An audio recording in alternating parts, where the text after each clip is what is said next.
And that story, I like it.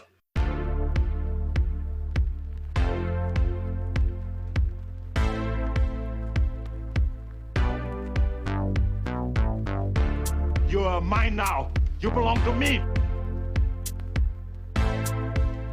Today we're going to play a new fun game. Hello and welcome to the Twin Peaks podcast. My name is Dan.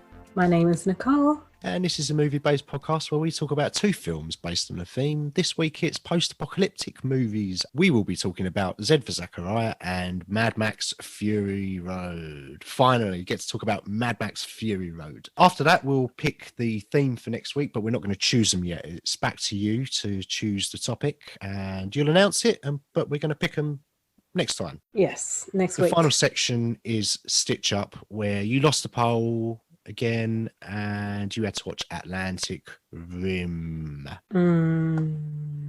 Oh, I was expecting some rimming jokes. No, we're going to leave them to the end. Great. You think so little of me, don't you? How dare you? And then we find out who's losing the next poll and announce the Stitch Up films for the next episode. Before all that, we sort of talk about whatever we want. So how have you been? You got any news? Been up to much? Been out and about? Not really. We had a little lockdown here in Victoria. 5-day lockdown. Mini one. Mini 3.0 lockdown. I thought it was gonna be longer than 5 days, to be fair. We were able to maneuver today. And it's my kind of second last week at work before I start my next job. And I might be going away, but I'm still a bit indecisive if I'm going to go for a little break before I start the next one, because my plans have yet again been turned to shit because of COVID. But anyway, life goes on. You're going to go camping or something? Me and a colleague from this current job, we were going to go interstate into South Australia, but the borders are closed. So we could go somewhere locally. I mean, there's like a 4-hour radius anywhere in Victoria that we could go, but we'll see. I'll see. I'll have a think about it over the weekend and decide then I'm going to go somewhere or just relax at home before I start this next job. Yeah. Why not? Well, hopefully you can relax a little bit. I mean, I'm feeling a little bit more relaxed now because you've got a new microphone. And yeah, I wonder if when we're listening or when I'm listening to this while I'm editing, how much different it's going to be. I wonder how much as a listener, how different it is. Maybe you won't notice. I notice. Well, by the reaction of when I changed my mic over, you got a bit too excited, I would say. Yeah. I'd probably describe my noise as pure bliss and elation, relief, just joy in general. It was a beautiful moment. You ever get those times in your life when you just experience a thing and in the moment you realise that it's special? You're like, yeah, this moment is going to stay with me forever. On my deathbed, it'd be like, what do you remember about your life? I remember when Nicole got a new microphone. Episode 63, when the sound changed. Yeah, you should have waited to 100. Oh, we should have. But then everyone would have to listen to the crappy mic that I used to have. Slowly improving. Remember the first time I was a guest last year for you and listening to that episode and then listening to it when I officially got I put a lapel mic on. I was like, fuck. It sounds so much better. So I'll have a listen, have a little squiz and listen to this app when it comes out. Yeah, let me know. Let me know if you hear the difference. You've got stuff going on, unlike myself at the moment. All I'm doing is watching films, rearranging my little room every couple of weeks. I just set up the new telly in the corner. New telly, it's an old telly, but oh, nice. It's a better telly. And I'm going to hook up my surround sound. And I started doing it after watching Mad Max Fury Road, and I immediately regretted it because I was like, I should be watching Fury Road with the surround sound on. But I might do that after this. I might watch it again, but we'll see. Oh, it gives away what I thought of the film. Clearly you didn't like it. Nah, it's rubbish, isn't it? Fury Road. Oh, what a terrible film. Oh, I can't wait till Furiosa comes out. It's going to be so exciting. It is going to be exciting. It's going to be a while. I don't know. I think last week you said it was in pre-production. It's very early pre. Yeah, I've heard a few little things. I know some people that may or may not be working on it. I'm unfortunately not working on it just yet. Are you allowed to say that? I think it's allowed. I don't think like it's very pre, and I think they're just gonna do a few little things. But shooting wise, yeah, I think maybe after this job, if there's opportunity to jump onto it later on, would be kind of cool. Yeah. Well, just remember your favorite English friends on the other side of the world. Meech. Awkward. Meech. Yeah, that's what I meant. Meech. Yeah, obviously. Yeah. Oh, I miss that dude. Yeah, me Meechy too. Boo.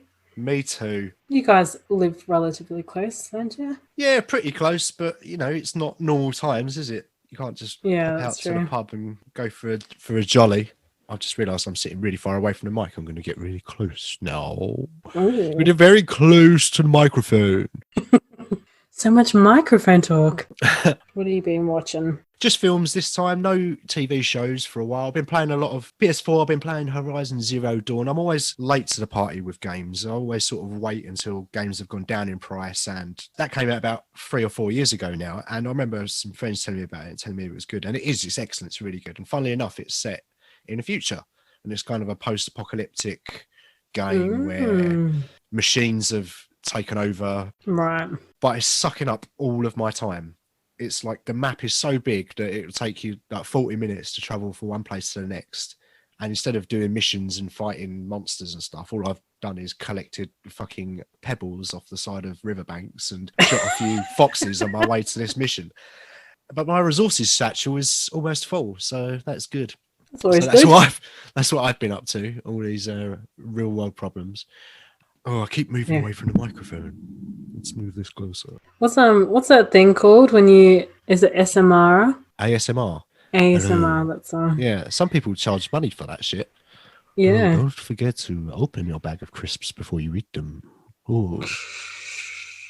Listen to me brushing my teeth. Welcome to Soul Sounds of the 70s. So much mic talk. Anyway, mic talk. Films. So I was scrolling through Amazon the other day and a new film popped up on Prime and it was called Greenland. Oh, yes. Yes, with Gerard Butler and Morena Baccarin. I think that's how you pronounce her name. She was in Deadpool and Gotham. Don't spoil it for me. Oh, okay. I won't spoil it. To be honest, it's a new film. I wasn't going to spoil it anyway. Okay. I was last weekend, to be fair, before, the whole lockdown situation, I was going to go to my mate's house and we were going to go watch it. So we might do that this weekend. Oh, yeah. Okay. We'll see. Well, maybe we'll talk about it again when it comes up then, once you've watched it. But I'll just say I thought it was excellent. I was very concerned because the last Gerard Butler Apocalypse film was not very good. And I thought it was going to be sort of in the same vein. And it wasn't. It was completely different. It was tonally just like a drama, character-heavy drama piece about this thing that's happening. It's a bit grim, but it's good. It was good. I enjoyed it. And I like those sorts of films anyway. But it's a bit grim. And it's fair to say that I needed lifting up. So I carried on scrolling through Amazon and I came across Rocky 4. And I've just recently added all the Rocky films, which is great because I keep hovering over that order button for the Rocky Blu-ray box set. And I haven't bought it yet. But I just decided to watch Rocky 4. And I haven't watched it for a few years, actually. A couple of years, 2-3 years maybe. I always forget how many montages is in it. It's basically one long 90-minute montage of just training and various scenes over the top of cheesy 80s music. But I always forget how much of it there is. And there's actually not much new story in it. But it's still a lot of fun. He's like a piece of iron. You say it's your favourite Rocky 4? Yeah. Do you still agree with that? So. I think so. I think it's my favourite. It's the most entertaining. It's been a while since I've seen the Rocky films. I haven't seen any Creed 1 or 2. Oh. We should do a boxing double bill at some point. That would be a good one. There are loads of boxing movies, aren't there? Yeah, so, and then I've been watching a few film documentaries. So I watched a documentary on Netflix called Life After the Navigator, which is about the main actor who played, was it David in Flight of the Navigator, the main character? It was about him growing up as a child star and where his sort of life led. And it was really interesting. And I also watched another documentary called The Insufferable Gru, which was about filmmaker Stephen Grew. And he's made like 200 sort of low budget, making your spare bedroom kind of films. And cool. they're some of them would qualify for Stitch Up, let's say, possibly all of them.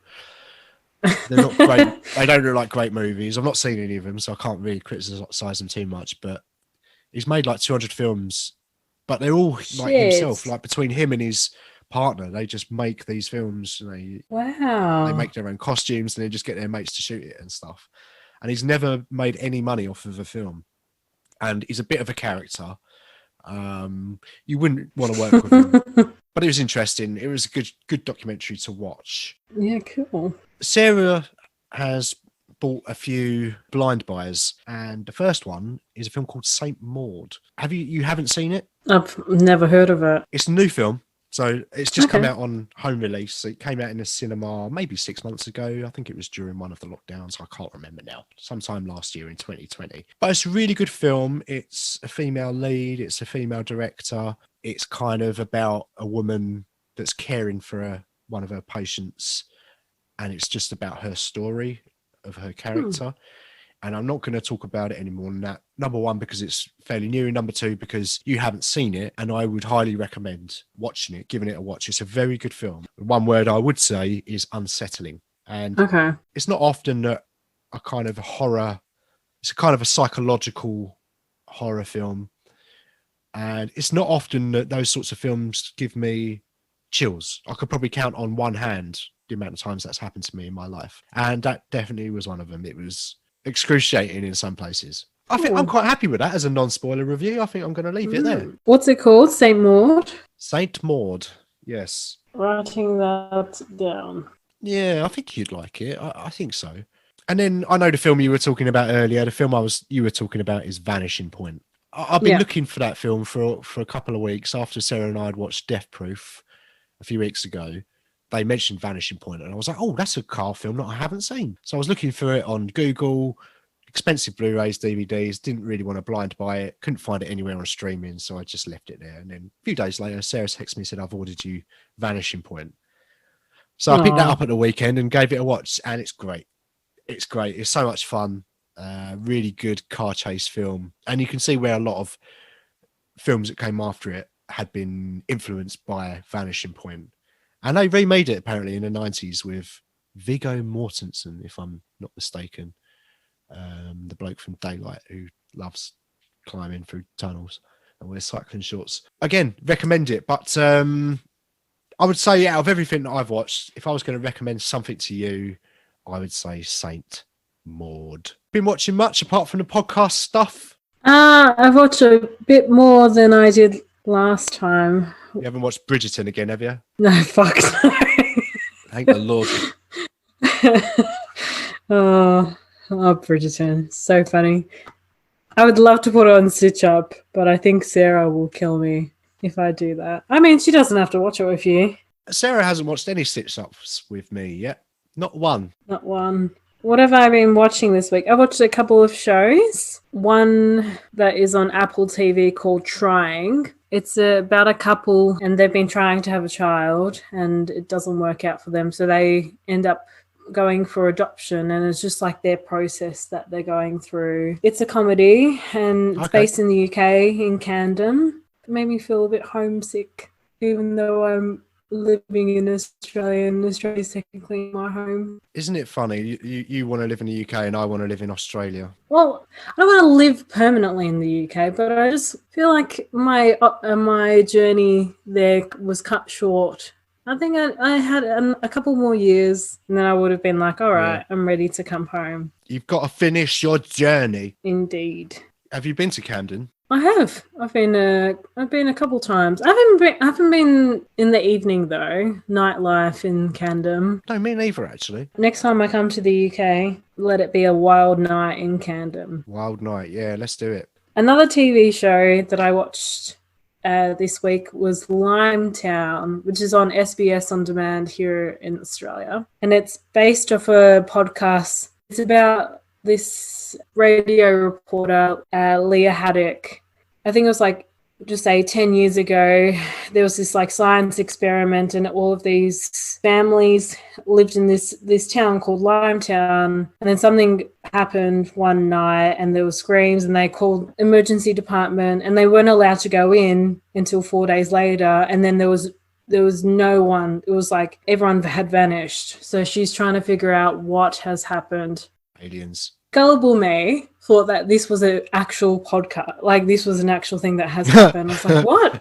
Holy shit, what? Oh no. Because it sounded like, have you ever listened to the podcast Serial? It was that kind of similar aspect of like the sound recordings of her, interviewing people seemed a little bit realistic. And then I listened to the podcast and I was like, oh wow, this is actually legit. And then I listened to the second season and I was like, oh, hold on a sec, this is a story.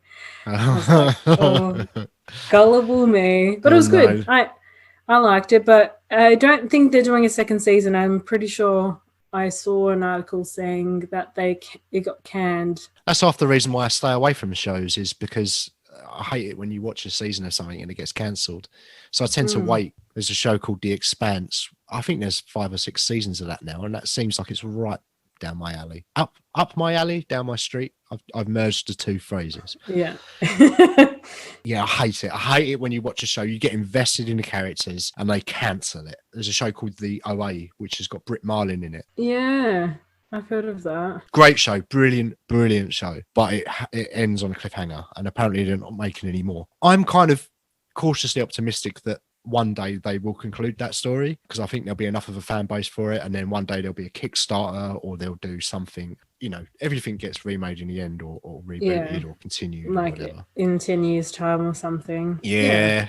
I'm hopeful. So TV shows. So anything else? Movie-wise, I watched an animation called My Life as a Zucchini, which is a French animation. Have you seen this? No, I've heard of it though, because I just keep thinking of the zucchini emoji. Yeah, zucchini doesn't look like a zucchini or courgette. Do you guys call it zucchinis courgettes, or do you call zucchinis zucchinis? What's a zucchini? Courgette.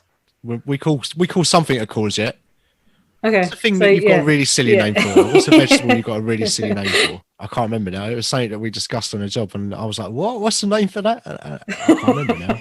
Oh, I'm gonna have to remember this for the next show. Yeah. How was that then, mate? It was French, was it? I didn't know it was French. Yeah, it's a French animation. I quite liked it. It was a really sweet / sad story about a little boy who he ends up going to an orphanage, and it's about his journey living as a zucchini. He doesn't look like a zucchini. He's got like a proper name, but he's like, please call me courgette. Is he a zucchini though? No, he's not a zucchini. He's not a zucchini. Why is it called My Life as a Zucchini? It's a bit misleading, isn't it? Because if I heard that, I'd expect to be sitting down watching a film about a zucchini what talks to people and it's gone to an orphanage. But it ain't that. So it's mis-selling the product, if you ask me. Watch it, and then you might be like, oh, okay. Now what if we ever did a fruit-based double bill and I chose My Life as a Zucchini and there was no fruit in it? Are there any zucchinis in it? Is zucchini a fruit? Isn't it a vegetable? It's a vegetable. You're right. Did I say fruit? Yeah. I'll cut that in later on. I'll insert me saying vegetable. I'm trying to think. I think fruit is usually you can pick it from a tree, and anything that comes from the ground is usually a vegetable. Oh, tomatoes are technically fruits, I think. Yeah. And we pick those from bushes what come out of the ground. Peas come off like kind of a tree. They're not exactly a fruit, are they? We're getting off topic. I know. I'm going to go off topic. I think that happened a long time ago, mate. It was Valentine's Day on Sunday. Not that I've never celebrated if anything, I always do silly shit on Valentine's Day. Like me giving my mum a card and saying even though I'm the black sheep for the family, I still love you. Happy Valentine's Day. She came in and she hit me with the card and started laughing. Oh. Was the DVD the Valentine's gift? No, we don't. We're not those sorts of people that fall for the commercialism of Valentine's Day. Oh. Yes, we're those people. No, in all seriousness, though, like, just do nice things for each other generally when you feel like it. Exactly. Just, whenever, just when it's appropriate, when it feels right, just when it feels right. Feels right. Don't let anyone tell you when it's right. You'll know. I kid you not. I saw one rose for $20. I was like, fuck that. If someone bought me that, I would like fucking slap them in the face with it. I was just like, why waste that money? $20, take me to the movies. Like, seriously. And it's always like crappy little foil balloons in the shape of red hearts that deflate and just look like a sorry mess on the floor after 3 days. Makes me sick. Why did you mention Valentine's Day? We've done fruits and we've done Valentine's Day. And I don't know what's going on. I watched a couple of romantic films. One of them was To All the Boys Forever and Always. It's the third part to that series. It was all right. The first one is definitely the best out of the three. I don't know if I really liked the second one, but it was kind of the same setup, They're quite lovey-dovey at the start, and then there's a situation in the middle, and there's like, oh, do they break up? Do they get back together? What's going to happen? And I tend to watch those type of movies when I'm just like want something easy to watch, and that's what I felt like doing over the weekend. And then another romantic film / time loop film that has recently came out on Prime, The Map of Tiny Perfect Things. I thought you was going to say The Map of Poo. The Map of Tiny Poo. Because that sounds like a romantic title, doesn't it? Well, it depends. I mean, people are into many different things, mate. Don't judge. It was, comparing it to something like Palm Springs, it was just a bit too corny. I didn't really like the male lead. The female lead, I thought she was all right. But there was I was kind of reading reviews about it, and everyone was like raving how, great this film was. And I was just like, oh, it was all right. It wasn't great. Not great. I'm not going to recommend it to you, friend, to be fair. I'm pretty sure you'd hate it. And that is all that I've watched this past week. All right, then, if we're all wrapped up on section 1, then let's move on to section 2, which is the main part of the show, where we discuss the 2 films that we picked in the last episode. This time, Post-Apocalyptic, and it's Mad Max Fury Road, and Z for Zachariah. But we take it in turns. Whoever chose the topic does a little introduction to that particular topic. And this time, as it was my choice, I've got the intro for you this week, mate. So, in time-old Twin Peaks tradition, I've got a quiz for you. I have 9 questions in this quiz, and I'm calling it the tagline test. The tagline? Oh, no. Tagline test. I'm going to read you a tagline from a post-apocalyptic movie. They're all post-apocalyptic movies. I'll read you the tagline, and you've got to tell me what film it's from. Okay. I've got multiple choice for you. Oh, good. 3 options for each one. So you'll have a 33% chance of getting it right if you don't know it. And if you get all 9 correct, if it's a full house, then I'll give you a stitch up advantage, and I will automatically forfeit the stitch up. No matter what the poll results are, if you get all 9 right, I will watch the next stitch up film, which was... it was the Garbage Pail Kids, wasn't it? It was the Garbage Pail Kids.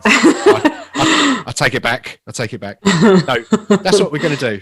That's what we're going to do. So to make it a bit more interesting, but you got to get all 9 right. So no pressure. Okie dokie. So question number 1.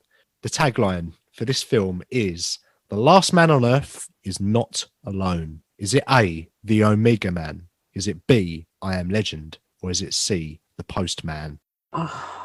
The man is not alone. The postman. What is the postman? I'm going to go B. B, I Am Legend.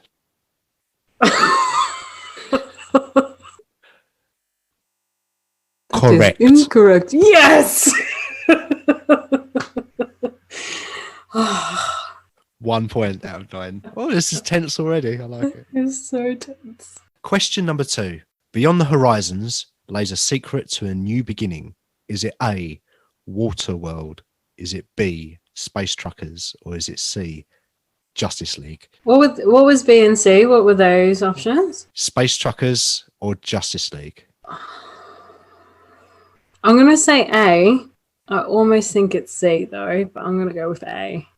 Correct. It's Waterworld. Yes. 2 out of 2. Question number 3.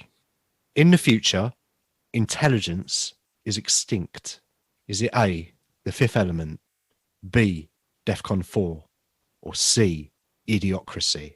I'm so In not the gonna get this. future, intelligence is extinct. Can I have the options again, please? The Fifth Element, DEFCON 4, or Idiocracy? I'm going to go C. Idiocracy. Yeah. Full house so far, correct. Oh, yes! Why does it have to be all 9, mate? Like the last time I gave you this opportunity, I gave it like a 50-50 chance. What do you mean? There was it was just a while ago when you were constantly losing. Yeah, and you said I had to get all of them right. No, it wasn't all of them. Pretty sure it was all of them. It was like you had to get 50, like almost 50% or 40%. You couldn't. You didn't even. That's a lie. Anyway. It was not 40%. It was not. I don't think it was even 50. And I think I did it all or nothing, and you still lost. Anyway. Shut up. We've got a quiz to do. Just getting all big for your boots because you got a new microphone. Question number 4. Okay. We're not even halfway yet. Shit. No. Question number 4. AD 2031. The passengers in a train are the only survivors on Earth. Is it A, Unstoppable, B, Under Siege 2, or C, Snowpiercer? Oh, okay. I'm going to go B. Incorrect, I'm afraid. Oh, no. It was Snowpiercer. I was going to go Snowpiercer. Oh, no. All right. So no more stitch up advantage on the table, I'm afraid. No more pressure anymore. The last 5 questions are just for shits and giggles. No more pressure, yeah. All right, question number 5 then. When there's no more room in hell, the dead will walk the earth. Is that A, Dawn of the Dead 1978? Is it B, Dawn of the Dead 2004? Or is it C, 28 days later? Oh, I'll just go A. Correct. Yes. Dawn of the Dead 78. Oh, you don't care anymore, do you? No. Well, I do. It's like I do like getting shit right. All right, question 6. You got 4 out of 5 so far. Question 6. To save the future, they must alter the past. Is it A, X-Men First Class? Is it B, Logan? Or is it C, X-Men Days of Future Past? What was the tagline again? To save the future, they must alter the past.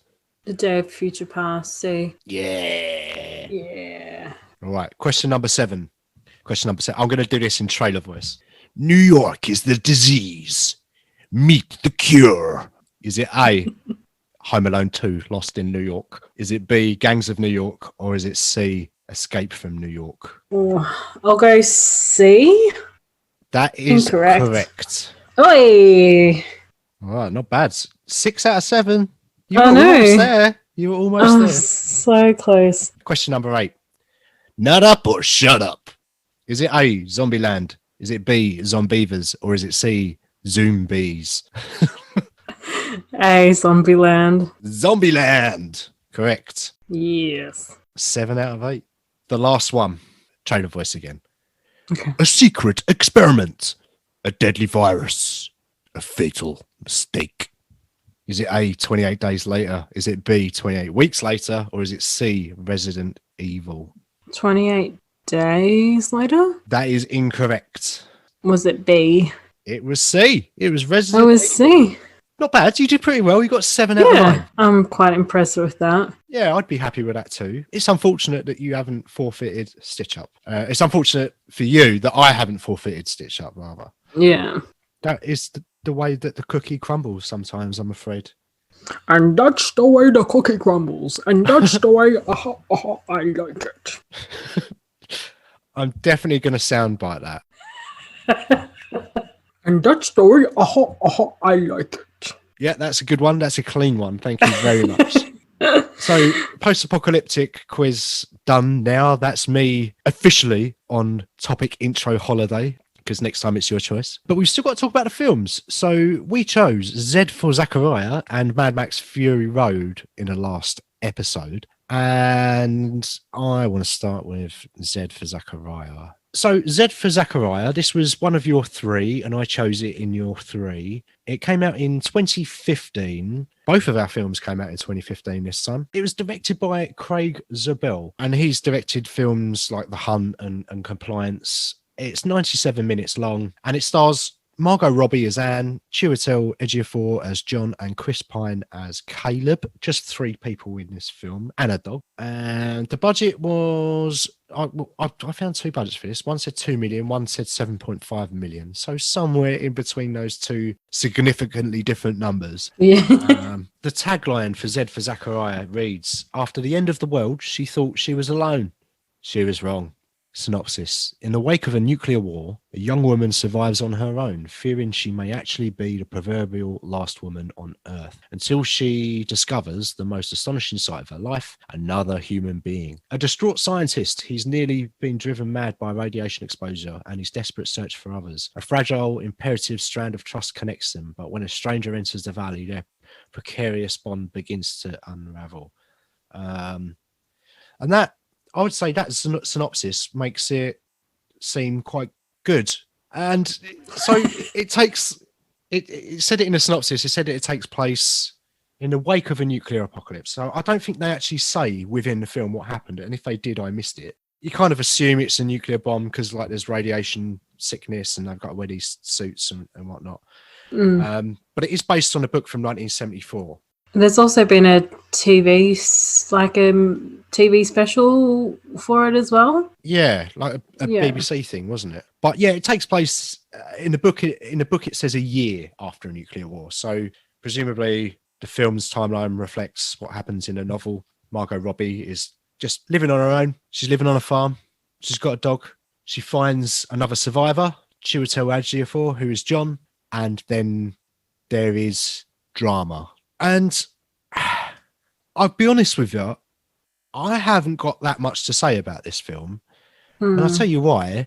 It's because nothing happens. Nothing really happens, yeah. It's just like they meet each other, you know, he's swimming in radioactive water, then she nurses him to good health and he gives her some, you know, ideas of how to make the farm even bigger and have better resources and all that jazz, and they have this romantic bond. And then Caleb comes in and there's a little bit of tension / love triangle kind of thing. And yeah, that's basically the film. And I found that at the start of the film it kind of set up what I felt were themes of loneliness. Religion is quite heavily involved with this film. She's very religious. Ejiofor's character, John, he's a scientist. And apparently in the book, they go into a lot more detail about science versus religion. And in the film, while it was quite nice to see characters that are not at conflict based on their beliefs,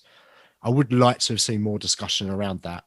But yeah, I felt like it was setting up themes of loneliness and hope and the religious undertones, and it didn't really explore those things any further, and it just didn't really end up going anywhere for me. The closest it came to moving is when Chris Pine's character came into it, Caleb, and they set up some drama, but that didn't happen until I think about an hour into it. And he helped John build the water wheel.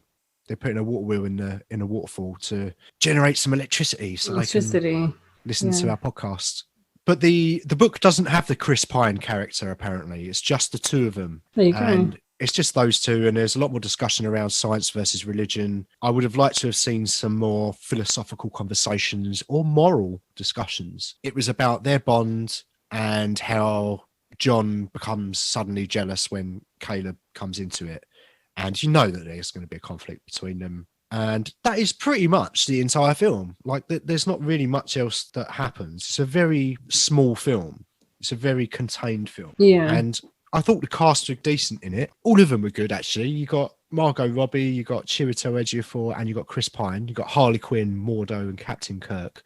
All three big actors with their own franchises, and they do some good work here. And I enjoyed seeing them on screen. And there are a couple of really little touches that I really liked. I really liked how Margot Robbie, the first thing she says is to her dog. She doesn't say anything for the first couple of minutes of the film. She's just sort of milling about. And the first thing you hear her say is to her dog, I forget the line of dialogue, and her voice is very croaky. She's like, "Hey, let's go and play a game," something like that. And it's clear that she hasn't spoken for a while, spoken out loud, because who do you talk to apart from the dog? I like those little touches of detail. But for me, it just didn't really go anywhere. That organ really got on my nerves that she kept playing. It was very dreary, and I was like, oh, God. Very churchy. It was very churchy, yeah. I suppose so. So what did you think of this film, mate? Why did you choose it? What was the main reason you put it on? I've never seen it before. Thought it'd be interesting to watch. Like you said, I didn't love it. It was okay.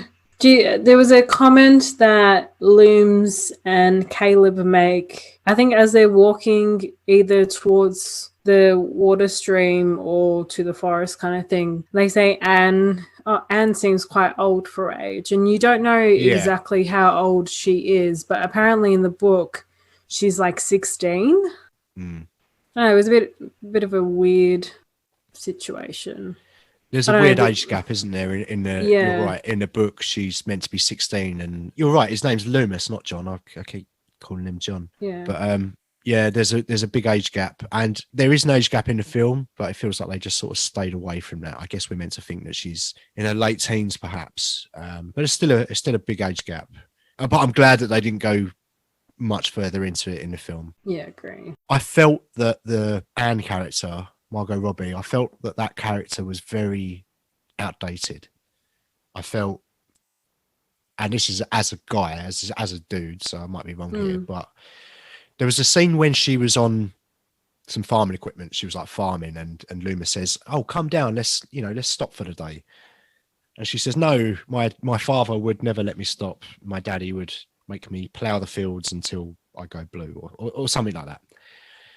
And he says, "No, come on out." So she, at that moment, she's got to choose between what her dad would tell her to do and what her potential partner is going to do. And that sort of struck me as a bit odd. And actually, you only really experience her character through the eyes of the male characters. You get that she's religious, you get that she grew up on the farm, but all of these things are kind of thrust upon her. And she didn't have anything to her other than what I felt the male characters were pushing on her. Right. Yeah. I didn't like it. I thought it was a bit weird. Were you curious on how the title came, Z for Zachariah? Yes. Looms picks up a book from the bookshelf and it says A for Adam, Z for Zachariah.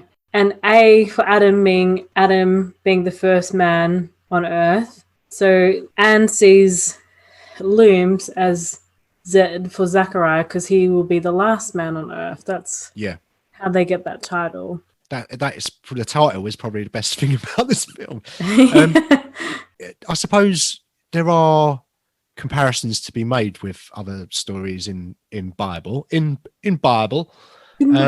I mean, there's an obvious Garden of Eden comparison, which is staring you straight in the face, Adam and Eve and all of that stuff. Yeah. Interesting. Okay. I like the way they chose that title. After I watched this film, I don't know why, but I decided to watch the trailer for it. And I'm glad that I didn't watch the trailer before. Yeah, I agree. Everything that happens in the film happens in the trailer. Yeah, but also in the trailer, it seems like, Caleb is out to do something quite drastic. Yes. I thought. And I thought, and then I watched the film. I was like, oh, no, it's just literally a little bit of a love triangle. And then he ends up leaving. He doesn't, though, does he? Does he not? I don't think so. I think, okay, so we're going to spoil it now. Yeah. If you listen to this anyway, well, you should be listening to it. They're installed in the water wheel on a waterfall. Caleb is on a harness. in a hazmat suit, and Yeah. Loomis has got the right hold of the rope, basically. So it's down to him whether Caleb lives or dies. And then it cuts to the house, and Loomis comes in, and you don't see Caleb again. I assume that Loomis has killed Caleb at that point. There's no Do you doubt in my think mind that so? that's what's happened. Yeah, I think so. Yeah. You would think there would be some sort of evidence. Well, you just put it in a river, put some rocks on a corpse, put it in a river, burn the body, take it to a pig farm. There are many ways to get rid of a corpse. It's radioactive water. You don't want to go in unless he puts the... No, he's got the Exactly. suit, though. He could just tie some rocks to his body and chuck him into the radioactive water, and then she's never going to go in there. So Yeah. you don't actually find out.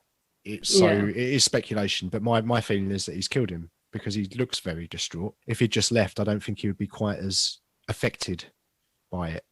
And also, in the film earlier, he admits to having shot her brother in the face. But didn't her brother asked him to shoot him, right? Yeah. Is that right? Yeah, he did. Yeah, because Yeah. he was, you know, dying, and he just wanted it to end. Yeah, Loomis euthanized him, but still, he still killed two people. And I felt the weight of those things on his sort of final scene. Yeah, it dragged for me. This one. It dragged quite a lot. I kept looking at the time. I thought it was interesting setup. I liked where they were going with the Anne and the dog scenario. And it got less and less interesting the further time went on for me. And I think they introduced the third character way too late in this film. I was out by that part, I think, mate. And just too little happens in it. And that organ music that really grated on me. And I don't think I'll watch it again. I think I'm going to give it a 5 out of 10. Because there just wasn't that much that I liked about it. I wanted to like it a lot more. And those 5 points are for the performances and some of the shots, some of the locations, you know, some of the wide shots of the landscape and the valley and stuff, which I thought were very nice. But where was the dog? It loses a point for that, for the dog just disappearing out of nowhere. 5 out of 10. What am I going to rate it? 5.5 or 6? I'll give it a 6. Gonna give it a 6. Yeah. I started with a 6, I'll be honest with you. Like, after I finished the film, I wrote down my first thought was 6 out of 10. But as I was writing up my notes and the more I thought about it, there was not much in it that I could defend, really. But we watched it, and it's another film done, and it's part of the post-apocalyptic theme. So let's move on to the other one that's in our double bill this time, and it is Mad Max Fury Road. Finally, we get to talk about Mad Max Fury Road on the podcast. So Mad Max Fury Road, again, came out in 2015. It stars Charlize Theron as Furiosa, Tom Hardy as Max, and Nicholas Hoult as Nux. It was directed by George Miller, and the budget was $185 million US, and the worldwide box office was 375 million. So given that budget, if you made a Marvel film for 185 million, they would kind of be hoping it would certainly be more than $500 million anyway. I thought that I owned the Chrome edition of this because that's the version that I wanted to watch, but I do not, unfortunately. A Chrome edition? Yeah, there's like a black and white Chrome edition that George Miller released. And I've always thought it was weird because one of the things in Fury Road, and we'll get into it, but it's the way that it looks, and it's very colourful, and it's very bright and in your face, and it just the colour just pops on the screen. And I thought I'm not interested in watching the Chrome version. But Sarah has seen the Chrome version, and she said it's better than you think. Okay, so the tagline for Mad Max Fury Road is "What a lovely day." And the synopsis reads, an apocalyptic story set in the furthest reaches of our planet in a stark desert landscape where humanity is broken and everyone is crazed fighting for the necessities of life. Within this world exist two rebels on a run who just might be able to restore order. The very first shot is we see of Max, and it's facing his back, and he's trying to get away from someone that's pursuing him. He gets caught, made a prisoner, and turned into what they call a blood bag, or Nicholas Holt's character, Nux.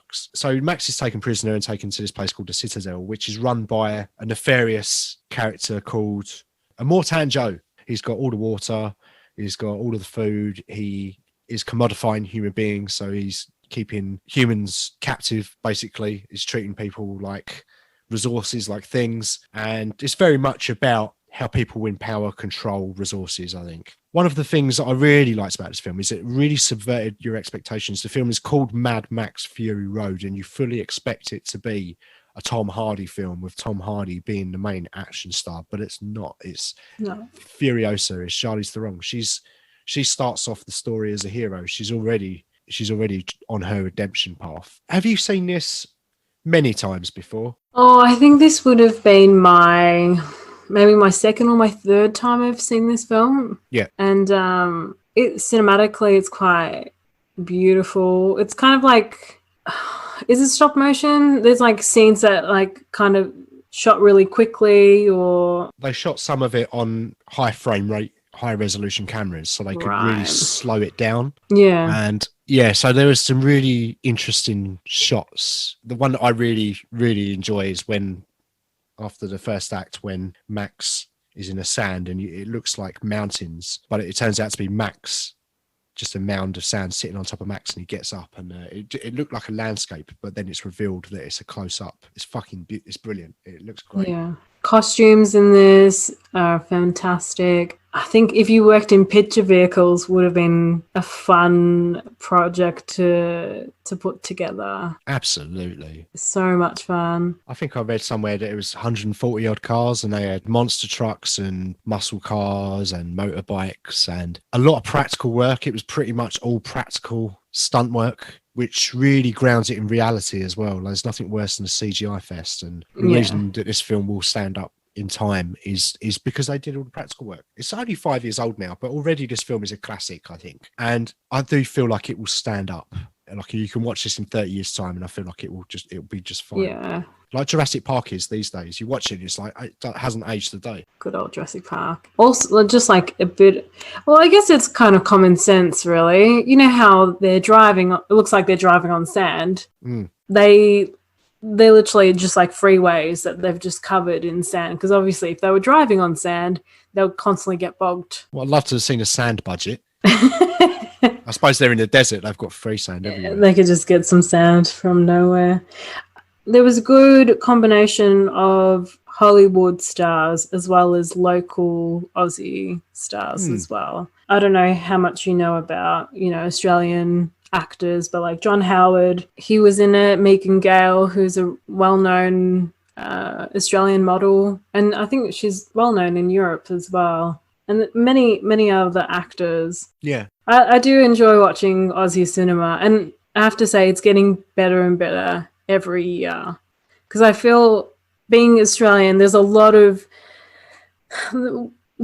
many people that want to watch our films, or even locals. They just prefer to watch international, American or maybe British films. That's unfortunate, because there are a lot of, I feel like Australia makes a lot of good films, particularly I would say the last 10 years. Yeah, even before it's definitely improved. Yeah, definitely. I feel like half the films I watch are Screen Australia these days. Yeah. And a lot of films are getting filmed here at the moment because of the current situation, which is great for me, living here at the moment. Also, with this film, I'm not saying that there's no dialogue, but there's very minimal dialogue, I thought. And I actually quite like that. Yeah, I'm pretty sure I saw an interview with George Miller where he said that his intention was you could watch the film on mute with no sound and you would know what was going on.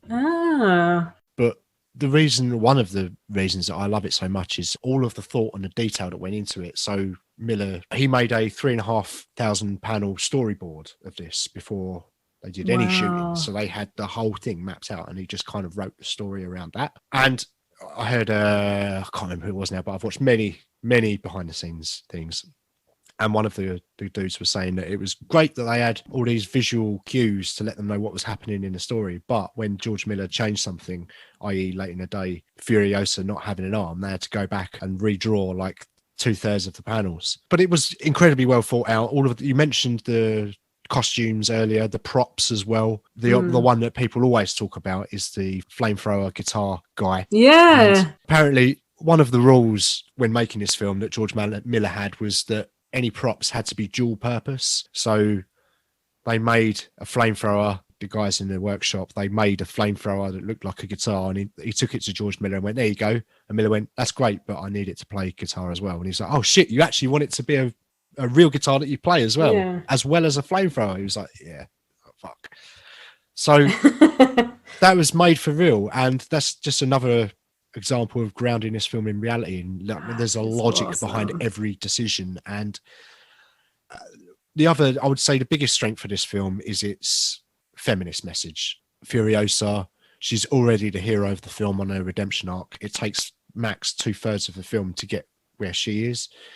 And apparently George Miller had gone to Sydney and he'd seen a talk about human rights given by Eve Ensler, who wrote the Vagina Monologues play.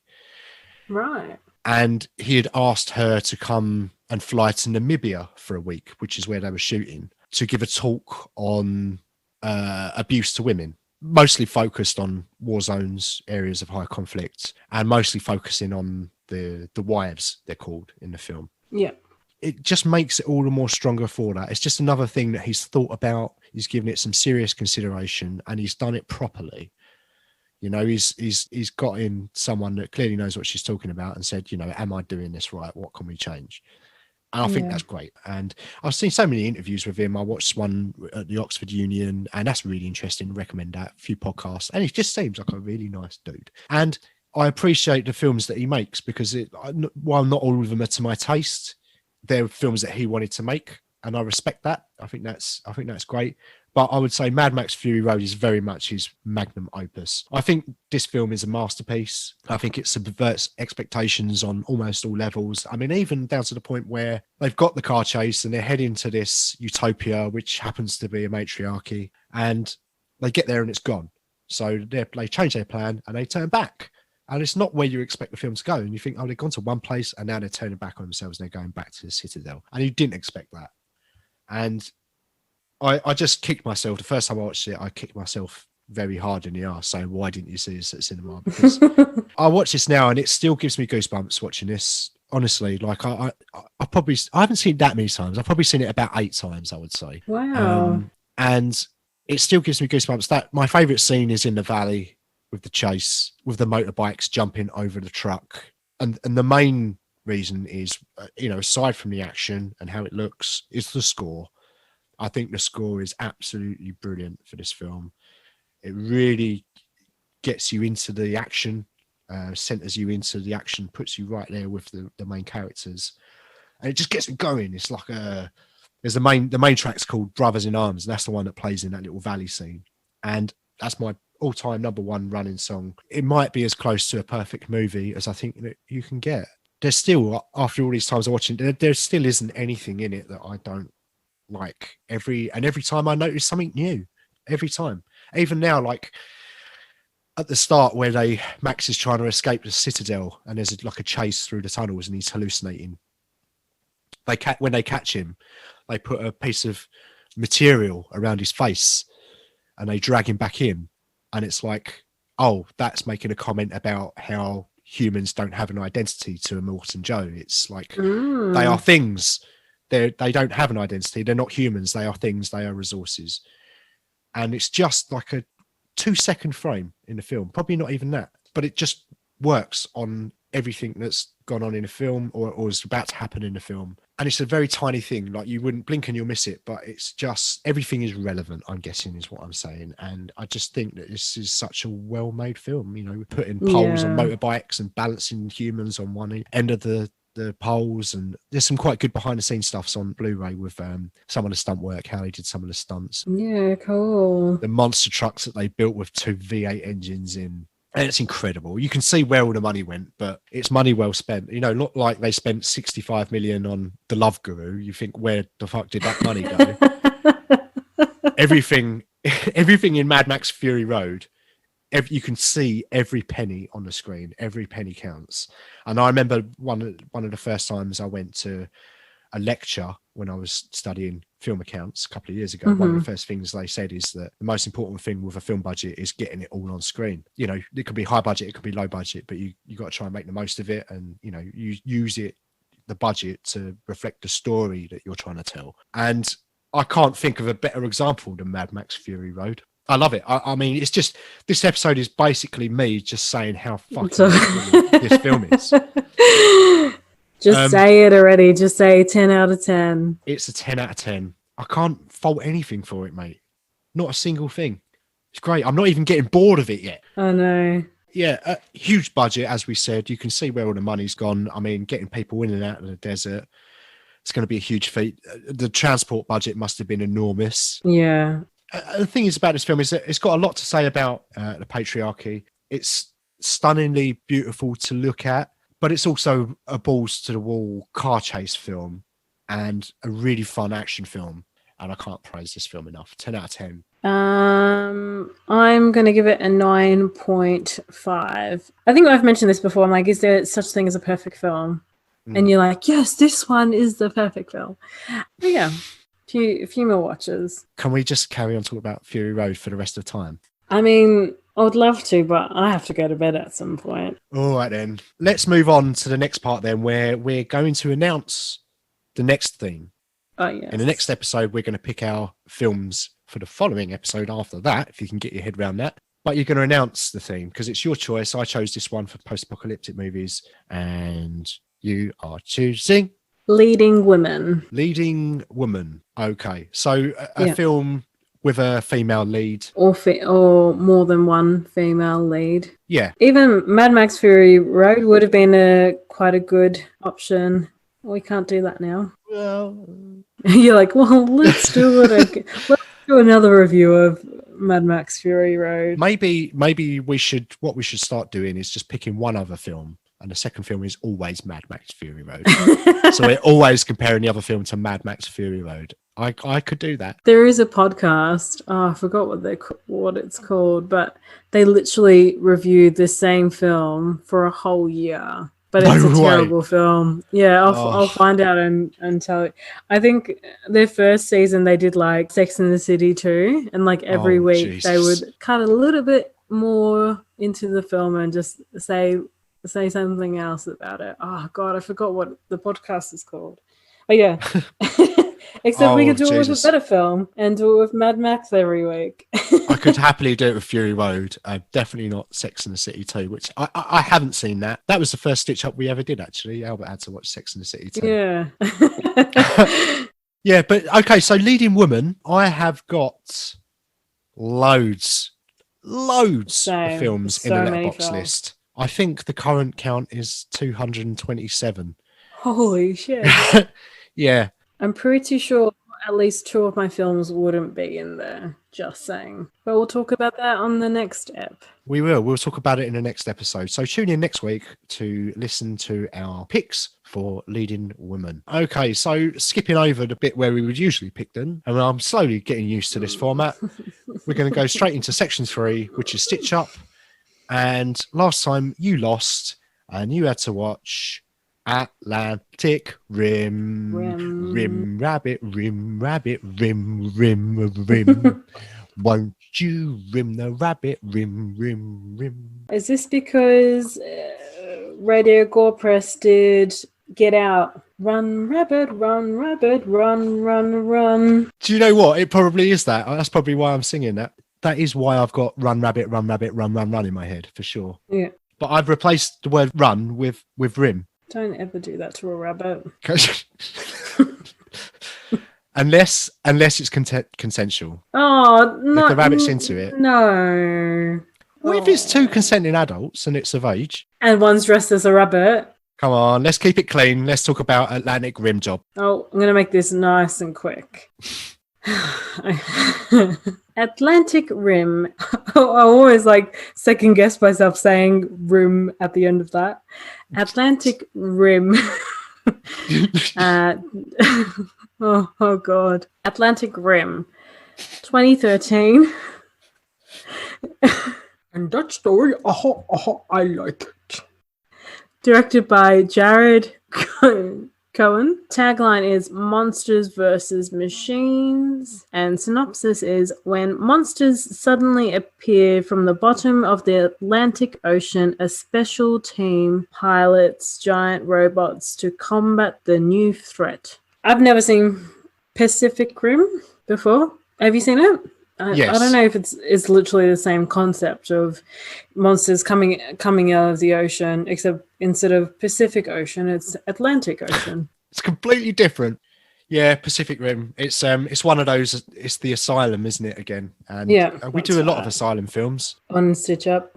Yeah, we do. We do. There's a fair few of them on Prime, which is great. Yeah, literally. They find 2 eggs, and 2 eggs hatch, and then these robots / superhero characters, in a way, save the world and kill these monsters. And the first time that they kill one of the guys, I think the main guy out of the 3 of them, I think his name is Red. He does something and he saves the world, but his superiors are not impressed by him. And they end up locking him up because, there was damage or whatever. It's because he's a maverick. Because he Maybe. goes against the system and doesn't follow rules like a maverick. Exactly. And then another monster comes out and they kill that one. And they think, oh, that's it. All the monsters are gone. And then there's one last monster that comes out of, I think it comes out near New York City. And then they've got these new robotic armors that they fly from wherever they are to New York to save the city. And they haven't really tested out the armor, and their battery ends up going a little bit low. And also, when you hit something and it hits you back, you can actually feel everything. So it's a bit of a disadvantage. Also, I thought I guess when you, in those type of like Transformers or whatever, if you're in the suit, I don't actually, do you get to see the person in the suit in Transformers? No, you don't. No, they're just giant robots. They're not humans in robots. Maybe I'm thinking like Power Rangers or something. Power Rangers is a good one. Megazord. Yeah, exactly. Well, usually the camera is like right in front of your face and you can just see yourself just maneuvering things around. Where in this film, there's so much space around you that you can literally see that they're just sitting in a room. Poor camera angle. Obviously, it's a asylum film, so maybe small budget. $500,000 the budget was. Oh, just give it to me and I'll buy a house with that. Thank you very much. Well, I dare say that you put it to better use than they did in this film. Yeah. I did watch a few video clips on it, and some of it was just all computer animated. Yeah. Scenes, like I saw a docking scene. It looked like it was in a ship or something, but it was all like it was on a PS2. It's terrible. If you haven't seen Pacific Rim, it sounds like this is exactly the same film, but they didn't have the budget, so it's just a shitter version of Pacific Rim. And Pacific Rim ain't great. It's all right. It's an entertaining film, but I still only seen it once. I saw it once at cinema and I've never watched it again. It's like one and done. Yeah. Disposable Done entertainment. and dusted. Yeah. The mockbusters, all these asylum films, they're kind of banking on the hope that us, the consumers, will get them mixed up with the proper film. And I guess often we do, because they're always in Tesco on the shelf. Like as soon as a film comes out of cinema, it's always like Thor, and you're like, oh, I thought that was at a cinema. I better buy that. And so anyone that doesn't know probably falls for it. Also, there's a love triangle in this film, which is so terrible. Ugh.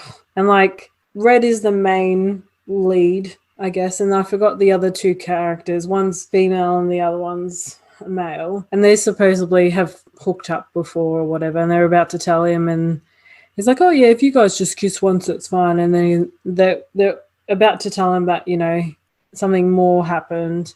And then like they have to go save the world. And then at the end, they end up being all good and shit. It was a bit weird. They look pretty cheesy. So bad. Yeah. Anyway, that's all I'm going to say. If you want to avoid the possibility of me going on about rimming, then we should probably wrap it up. But there is a sequel to this film. There is a sequel to Atlantic Rim, The Return of the Rim. Is it Bass Strait Rim? Bass Strait Rim? What does that mean? It's like the 2 oceans when they come together between Tassie, and that gap between Tassie and Victoria. Oh, and it's called the Bass Strait Rim. No, it's just called Bass Strait. Oh, you got to give it a score though. You got to give it a number out of 10. 1.5. Actually, not even.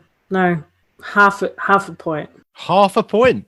Oh, I'm glad you had to watch it. I guess that means that we should move on to the poll and find out how the poll results went, because last time I chose for you Crossroads, the Britney Spears film, and you chose for me the Garbage Pail Kids movie. And I put the poll on yesterday, which you saw because you voted on it. I saw your vote. There were 12 votes. Okay. And it was a draw. 6 votes each. I saw that it was just in the lead when I voted, and I was like, oh, yes, fuck, that's good, that's great. Dan will have to watch this film. Yeah.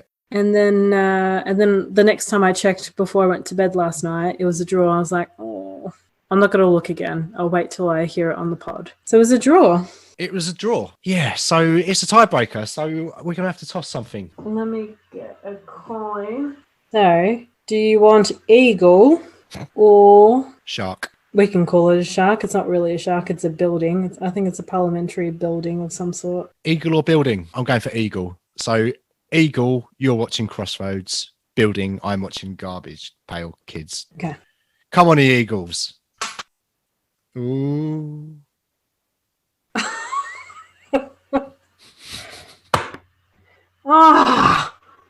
I really wanted you to watch this film. This better not be a wind-up. No, I'm not winding you up. You know what? Because I've watched Crossroads before. Yeah. Can I just watch your film instead? What, the Garbage Pail Kids movie? Yeah. Oh, yeah, I don't see why not. Okay. Done. Have you really lost again? Yeah. That's hilarious. I was gonna be like, should I just make it up and say that it was him? But I was like, no, don't do it, Nicole. Just suck it up. I thought you were winding me up. I thought you was going to say, oh, I keep watching a Stitch Up film. And again, you're watching a Stitch Up film, Dan. I really thought you was fucking screwing me over, because that's the sort of thing that you would do. That is true, but not this time. Okay, so you lost the poll again, and I'm just looking up. Let's see what the current standings are. Oh, yeah, it is close. So the score is now 16-15 to me. So I've watched 16 and you've watched 15 bad movies. Between the two of us, we've watched 31 terrible films. What are we doing with our lives, Nicole? Not a lot. I've got a film for you. What, for the next poll? For next poll, yeah. Alrighty. What film are you going to give me for the next poll? Pinocchio. Pinocchio? Pinocchio Revenge. Pinocchio Revenge? Yep. What's this? Like a horror sequel to the original Pinocchio? Yeah, you're holding up a poster of it, and it is Pinocchio's Revenge. It's going to be a Chucky type thing, isn't it? Yeah, probably. I've never heard of it. All right. For you, Nicole, I'm choosing a film, and it's a sequel. It's a sequel. No. Oh. And it's called Atlantic Rim Resurrection, the squeakquel. Atlantic Rim 2 Cruise Control. Great. I looked that in before we started recording, and then the more you went on about how bad Atlantic Rim was, I thought, oh, yeah, that's definitely happening. Awesome. Okay, so for the next episode then, we're going to be picking our leading woman films. And if you've made it this far, thank you very much for listening to the show. If you want to catch up with us on Instagram, we're at Twin Pics Pod. I am on flick.face. You can email the show at twinpixpod@gmail.com. If you want to support the show, you can do at kofi.com/twinpixpodcast. You will be putting on the next poll on your Instagram, which is where? Which is at Chica Nika, or you can see me on Nika Creative. But the poll will be on my Chica Nika Instagram. So go vote for Pinocchio Revenge for Dan. Yeah, or you could vote for Atlantic Rim Resurrection. So let's just wrap it up then. So let's go. Let's leave. I'm gonna go and watch Mad Max Fury Road now on my surround sound set up. I'm gonna go to bed and say good night to Mr. Norris. Good night, Chuck Norris, and see you next Tuesday, Australia. See ya. Bye.